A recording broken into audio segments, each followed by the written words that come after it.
من قناة إسلام وان النهاردة بقدم لكم فكرة في الفيديو عن عطل ممكن يكون خفيف وسريع. فعشان كده أنا بقدم لكم الفكرة دي، هي عبارة عن إن خرطوم الباور ضرب. فروحت سألت عليه. خرطوم الباور اللي قدام حضرتك ده اللي هو واصل من القربة بتاعة الباور اللي فيها الزيت الأحمر لحد ترمبة الباور، والماسورة دي بتبقى ماشية تحت الريداتير وليها 2 خرطوم من الطرفين. وده الخرطوم الستاندر بتاعها الأصلي اللي قدامك ده، وده الجديد اللي أنا عملته. طبعا أنا سألت عليها بتتباع على بعضها كده ب 400 جنيه الخرطومين بالماسورة، وده مكانها وهي راكبة في العربية. طبعا الخرطوم من تحت البطارية كده ضرب وطلع زيت الباور وغرق الدنيا. أنا فكيتها من الصامولة دي زي ما حضرتك شايفها كده. الصامولة دي صامولة 22 و17.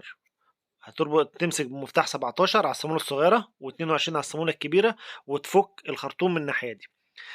وفي الطرف التاني من ناحية ترمبة الباور نفس الشكل، هتفك برضو المسمارين وتفك الخرطوم وتسلكه من تحت الريداتير او الريداتير اللي راكب بقفزين. طبعا انا ايه ما لحقتش اصور الجزء دوت. وبعد كده اخدت الخرطوم بالوصله بتاعته بحاله كده على بتاع كبس الخراطيم. في حد بيبقى بيعمل كبس خراطيم، وركبت الوصله اللي هي السوداء اللي كانت في الاول قدامك دي، وكلفتني 100 جنيه بس.